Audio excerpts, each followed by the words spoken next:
Welcome back, guys, or if you're new to my channel, this is Automotive Anonymous, and that's the 2025 Mazda CX-5.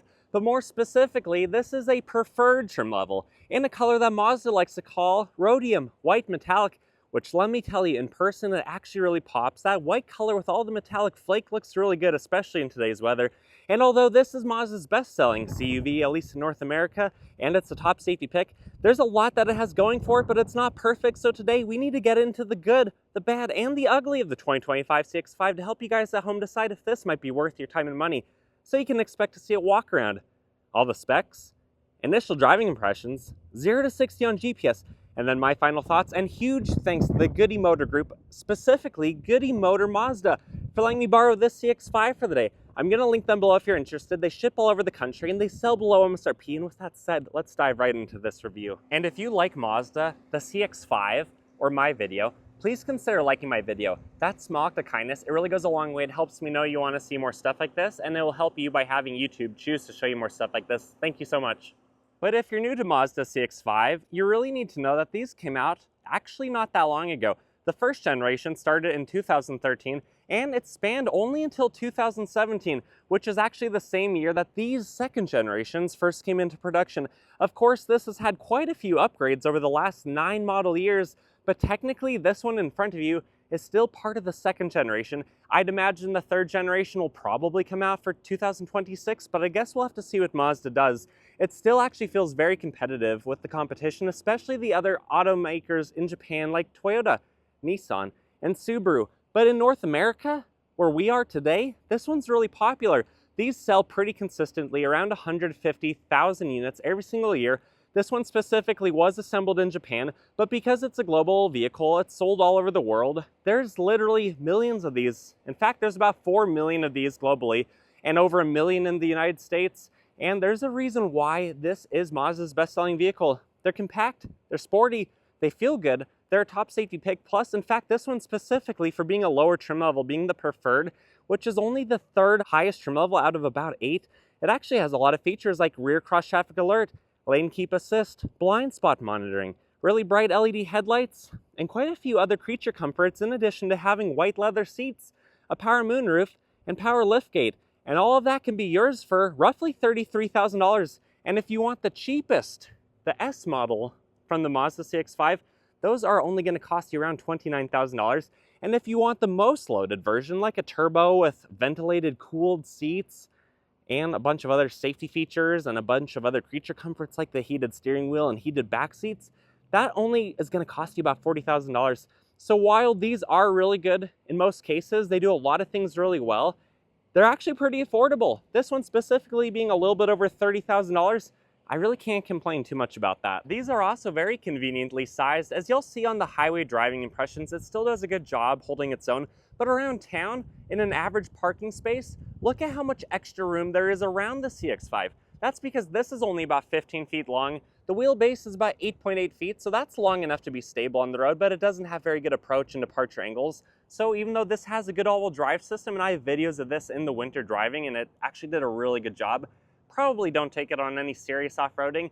But overall, being about 5.5 feet tall, 6 feet wide, and having a payload capacity of about 850 pounds, that's pretty much on par for the class of this type of vehicle. This one specifically does not have built-in roof rails, but if you install a tow hitch, you can tow about 2,000 pounds. And then this, while being a front-wheel drive bias, transversely mounted engine, it still has pretty good ground clearance at 7.6 inches.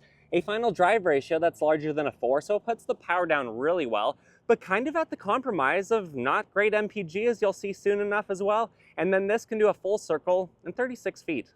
The last few things to mention here is the gas door is conveniently placed on the driver's side, but there's a switch you have to pull on the inside to pop it open, so the bums likely are not going to be siphoning any of your 15 gallons of fuel. But one of the drawbacks of this platform is it only gets 23 city, 29 on the highway, so your max highway road trip and range is only about 435 miles. And then this has a 225, 65, 17 Geolander G91 Yokohama tire, which actually has a lot of sidewall. You can see the monotube suspension right there, and overall, it actually does a really good job. Looks like a single piston caliper right there. And then this is your key. It's basically just the typical Mazda key. There is a physical key hidden inside in case you ever have to pop that out if the power goes out. to get into your vehicle, but otherwise you have lock, unlock, power liftgate, panic button. Believe it in your pocket because you have a really good proximity key feature to lock and unlock. The vehicle's running right now, so it just wants to beep at us, but that's a pretty instant response right there, which I like. The driver's side door panel is very modern Mazda, as in it's all black, but it's also all soft touch, and nowhere do you touch is there hard plastic. I guess that accent piece is really the only thing on the door card, but overall it's just a nice place to be. You have your buttons and your mirror controls right there. Unnamed speaker, so this does not have the Bose system, but seriously, check out that huge snack pocket right there. It takes up most of the door, which I really appreciate. Otherwise, there's nothing on the door sill. The mats are not yet installed, but you do have rubberized pedals, no dead pedal that's rubberized. There's the gas door and the hood release pulls. And then you have a few electronic buttons right here, ventilation, lighting stock, and then your white leather memory seat, power adjusted, heated seats with the sunroof up top. And then sitting inside here, it's a super nice place to be. Basically every modern Mazda product, very human-centric, maybe a little bit tight on space, but really well placed. Everything is soft touch. The leather wrapped wheels, nice. The horn, not very deep in sound, but it's loud. You have voice and volume controls on the left, adaptive cruise settings on the right. When you fire it up with the push button start, the needles don't necessarily go all the way over, but you can see a little bit of the idle initial rev. And if you want to go through the small center display, just push the info button right there. And there's a few little bits of information. It, of course, is kind of fixated on kind of the break-in menu. There we go. That goes through. So there's a few things that you can look at. Otherwise, I know not everyone loves this screen, and even when you're parked, it's not a touch screen, but I love this. It has the scrolly dial to control it. You have an electronic parking brake, auto vehicle hold. You can actually turn off the screen if you hold down the power button. There it goes. But honestly, Apple CarPlay, Android Auto, it works really well, seamlessly in my opinion. Otherwise, physical vents, they look good. The styling characteristics are pretty consistent throughout this vehicle, unlike some other vehicles. You have the heated seats, you have physical dials and controls, although they are kind of small, and then a 12-volt non-wireless charger, which I like. Piano black. Here's your backup camera. Takes up most of the screen, but the trajectory lines do not move when I turn the wheel, unfortunately. And then two cup holders right here, a lifty tray. Where are you guys going to hide in your lifty tray? Comment below. Otherwise, two USB-C styles. You have a slot for a memory card, or a navigation card if you want, and then another 12-volt. This is basically on par for a crossover because you have driveline components under here. Otherwise, you have the power moonroof. You can control that, tilt and slide it. You have some lighting, and it is not LED, unfortunately, on this trim level. Garage door openers, auto-dimming mirrors, and overall, a nice place to be. So let's turn it off, and we'll hop in the back. The back door panel basically looks identical to the front. You can tell that the same interior engineers designed this. Slightly smaller storage right there. No bottle holder specifically, or bottle and snacks. It's kind of one or the other. Unnamed speaker right there. And then this is the white leather 60/40 split bench. It's actually pretty nice. This is the 60 split, fairly heavy, and if you don't have the seat pretty far forward, you'll notice that you can barely get that down without taking the headrests off. But you have the child safety tethers right there, and you probably have them down here too. Yep, you have the anchor points, which are really nice. And then you can even recline the seats just a little bit. So that's as far back as the 60 split can recline. So sitting behind my driver position, which didn't give me excessive room up front, but enough that I knew I could lay down the back seats, I have this much room in front of my knees. Not nearly as much as a Honda or a RAV4 or a Subaru Forester, but I have a mat pocket. It feels leather or feels like a nice synthetic material. I have ventilation, and if you check out what's hiding in the armrest, you have some USB style plugins right there too, which is pretty cool. Higher trim levels also have heated seats for the rear outboard seats. Pretty neat, but the windows are not huge. I do have maybe about 2 inches above my head. There's kind of a cutout for that. You can see the shadow change right there. So overall, it's a pretty nice place to be. I could probably go across the country like this and be perfectly content. Back here, there's roughly 4 ways to get into your storage compartment. But first, we need to identify something, and that's the frowny face. There's the nose, there's the frown, and there's the LED eyeballs. Kind of interesting. Anyways, back here you can push the button that's underneath the Mazda emblem. You can push the button on the dashboard. You can climb through the back seats, or just use the remote like I'm gonna do, and watch how quickly it opens up. It is a power liftgate. Oh, it doesn't want to work when the vehicle's running, so let me turn that off and I'll show you this again. Just about every vehicle I test does not let you use the power liftgate.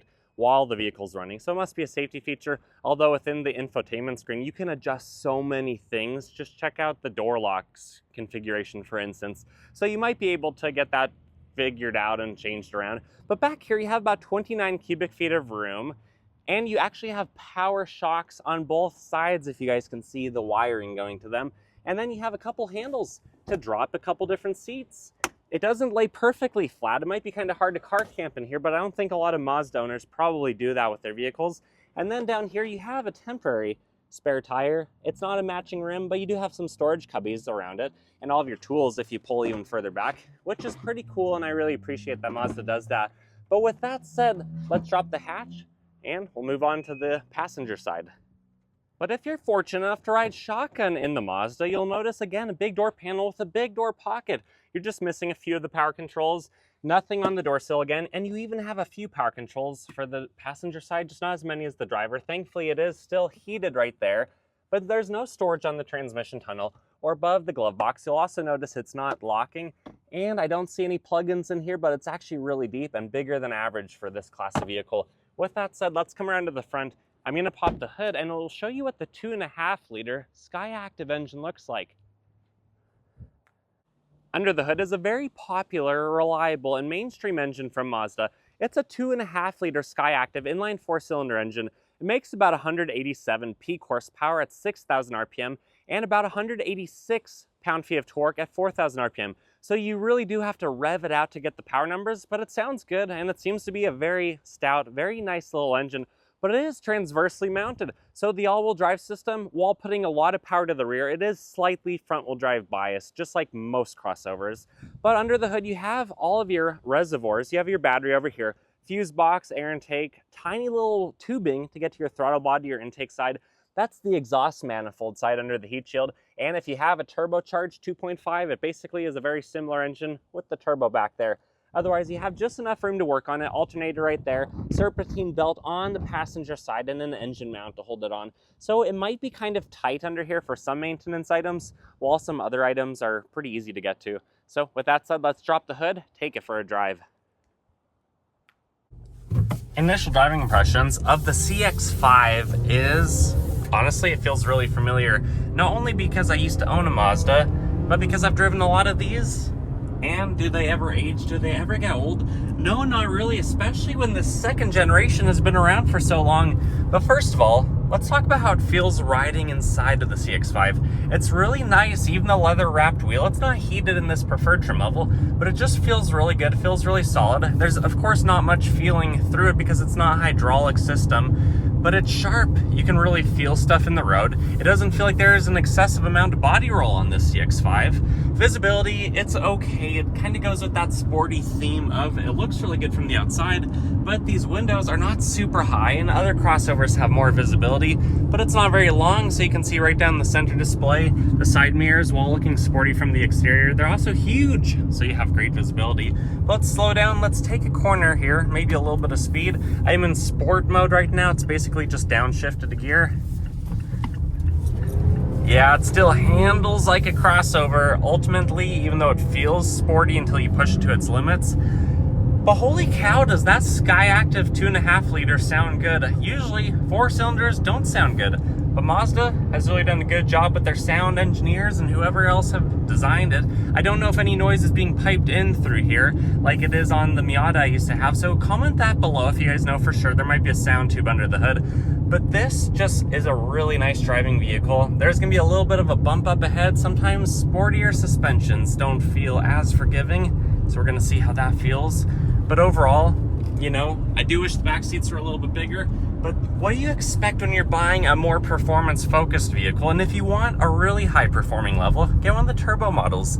Those are a lot of fun, but let's hear and feel this little bump. Actually, that wasn't as bad as I thought, but it was a little bit sharp, if that makes any sense. It wasn't like absorbed and we didn't just roll over it. You could feel it, but it was actually pretty well handled. 7.5 inches of ground clearance on this little Mazda. Does a pretty good job. But let's get to the private road. We'll do a 0 to 60 and then we'll wrap it up with my final thoughts. 0 to 60 in the Mazda CX-5. Keep in mind density altitude is 6,000 feet. So it's down power about 20%, making it only have about 150 horsepower today. I'm in sport mode. I'm gonna brake rev the 6-speed automatic. Let's see what it can do. Ooh, pretty good.